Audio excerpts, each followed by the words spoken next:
On the 13th of July, 2011, mother of two Laura Ackerson set off on a drive to pick up her children, who were staying with their father. But Laura never arrived. A few days had passed before she was reported missing. Initially, authorities didn't believe anything pointed towards foul play. However, on the 24th of July, they made a horrific discovery in a Texas creek, which exposed a bizarre, twisted plot of two people desperate to get their way.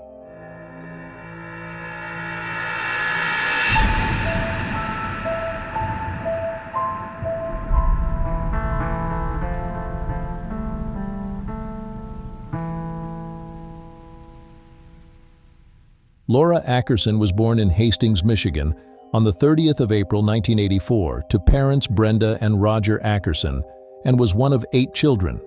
In 1996, she moved to Iowa with her mother, where she later graduated from Linville-Sully High School.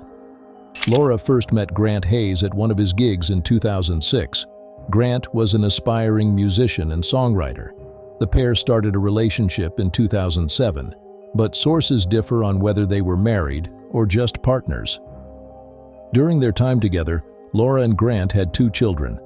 The relationship soured over the years, resulting in a messy custody battle in 2011. Grant was a man who had some strange ideas. He actively tried to convince Laura that he was a time traveler who was followed by extraterrestrial beings. According to Grant, those beings also happened to run the entire United States. He firmly believed that the world would end on the 31st of December 2012 and planned to make as much money as possible so he could buy his way onto an alien spaceship that would take him away. After they separated, Grant started dating 46-year-old Amanda Smith, who was 12 years his senior.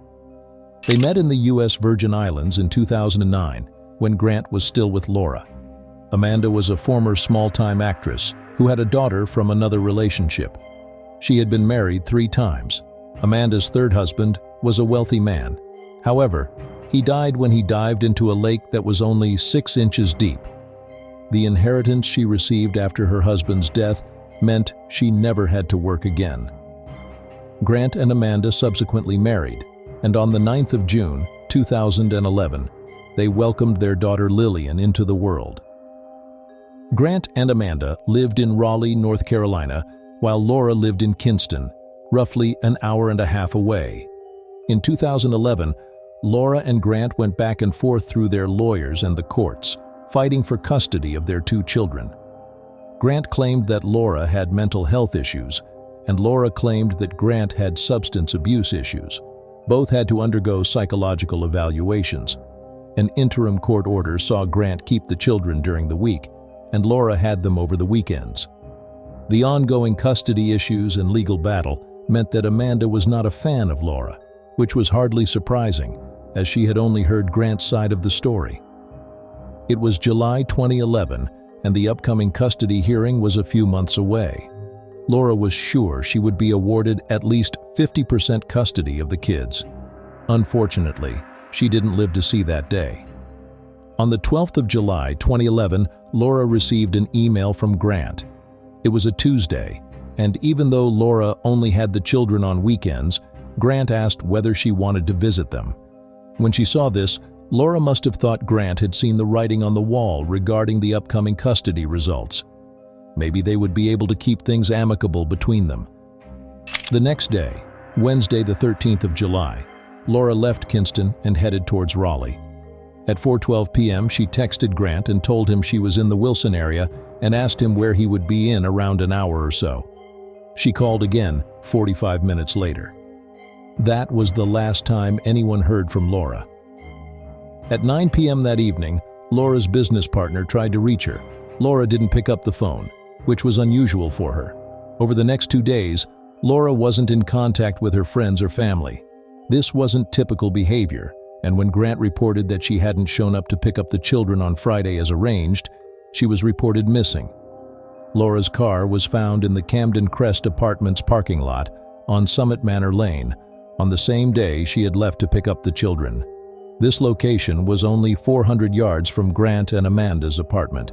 However, there was no sign of her. The Raleigh police began investigating her disappearance. Initially, they told the media that no evidence found pointed toward foul play. By now, the investigators knew that Laura was traveling to Raleigh to pick up her kids on the day she went missing. On July 20th, 7 days since Laura was last seen, police arrived at Grant and Amanda's house to talk to them and search the premises, but no one was home. Officers first noticed the strong smell of bleach and a bleach stain on the carpet near the front door. They also found lyrics to a song written by Grant called Broomstick Rider. The lyrics read, "My baby's mama, don't talk to me. Don't want your drama. I got 2 kids by you. I can't take any more from you. I put a price tag on your head. You must have told your attorney I got intentions on killing you." In a dumpster outside, they found multiple rugs, a shower curtain, a bleach-stained towel, gloves, and a vacuum that was missing from the apartment. Grant and Amanda arrived later that day to find the police searching their home. In the early hours of the morning on July 14th, Grant stopped at Walmart and Target, where he purchased goggles, trash bags, gloves, tape, a saw, and blades. Later that morning, Amanda called her adult daughter and asked her to take the children out for the day. On July 16th, Grant purchased multiple bags of ice and coolers. He also rented a U-Haul and told employees at the rental facility that he was going to Texas to fish and needed the U-Haul to transport coolers full of bait. After an 18-hour drive, Grant, Amanda, and the children finally arrived at Amanda's sister's home in Richmond, Texas. The next day, Grant did some more shopping at Home Depot and purchased gloves and hydrochloric acid. Using Amanda's sister's boat, Grant and Amanda headed out to nearby Oyster Creek, known for its alligator-infested waters. The following day, the couple returned to Raleigh, where they found police searching their apartment. The authorities had been tracking their movements, and on the 24th of July, they started searching Oyster Creek. There, they found decomposing and dismembered body parts, the remains of Laura Ackerson. Her death was ruled a homicide, but due to the nature of the remains, the cause of death was undetermined. The day after that disturbing discovery, on the 25th of July, Grant and Amanda Hayes were charged with first-degree murder. The pair had murdered Laura after luring her to Raleigh under false pretenses before dismembering her body and transporting her remains over 1,200 miles to Texas in a cooler in the back of the U-Haul. The sheriff in the Oyster Creek search described it as one of the most gruesome scenes he had ever witnessed. Initially, they tried to dissolve Laura's remains in the hydrochloric acid, but this failed to do what they hoped it would, so they decided to try and have the alligators get rid of the evidence. Grant and Amanda were tried separately. At his trial in 2013, emails that Grant sent Laura scolding her for going dark, knowing full well that he had murdered her, were shown to the jury. The prosecution also showed the jury a bizarre note found in Grant's apartment where Laura allegedly signed away her custody rights of the children in exchange for $25,000. A handwriting expert examined the writing but couldn't confirm with 100% certainty that the signature belonged to Laura. It was either well forged or she had signed the document under duress, both of which were plausible options.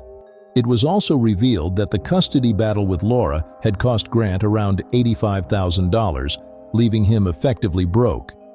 The upcoming custody shift and the potential of him no longer having a majority right to the children seemed to be a possible motive for Laura's murder. Amanda's sister testified at the trial and told jurors of Amanda's confession made to her about Laura's death. The sister-in-law of a man accused of killing the mother of his 2 children took the stand today. She told jurors about the confession made to her about Laura Ackerson's death.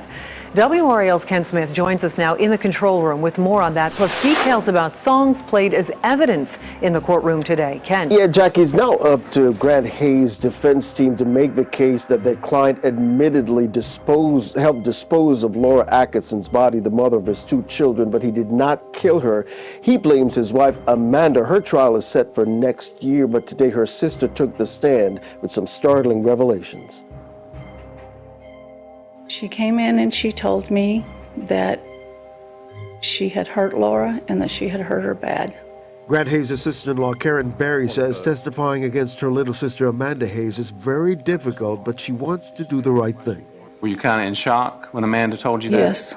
Berry testified that when Grant and Amanda Hayes visited her Texas home in July 2011, she recalls that they took a boat out on the creek across from her home the night before they left to return to Raleigh. Divers eventually found Laura Ackerson's remains in that Texas creek. Amanda was also spotted on a surveillance camera dumping bottles of acid near Karen's house. During the trial, prosecutors played one of Grant's songs that seemed to be about the relationship with Laura. He was seen nodding his head to his music. Put a price tag on your head. That's right. You must have told your attorney I got intentions on killing you. Before Berry took the stand, prosecutors played for the court one of Grant Hayes' songs with chilling lyrics that seemed to be about his relationship with Ackerson. Don't want your drama. I got to get by you. I can't take any more from you. Our cameras focused in on Grant Hayes as he moved his head to the beat of the song Broomstick Rider. And I warned you. Well, don't say I didn't warn you.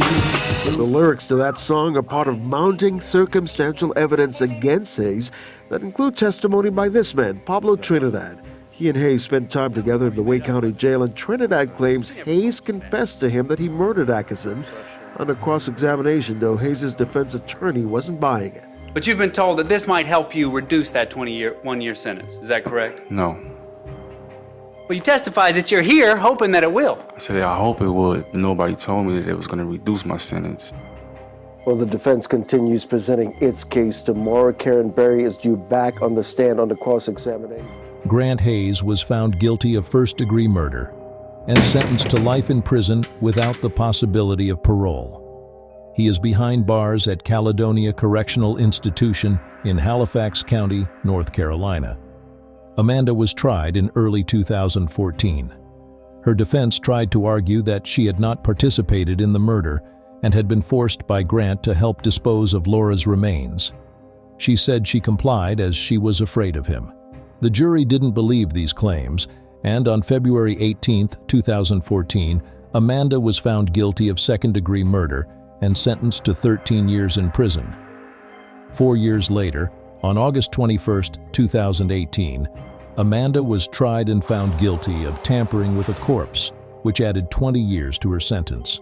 Grant and Amanda eventually divorced in 2014. Laura is remembered by those who loved her as a hard-working, devoted mother who would do anything for her children. Many people feel her loss deeply, and one can only imagine the hardship that her children will have to go through after being orphaned due to their father's sick actions.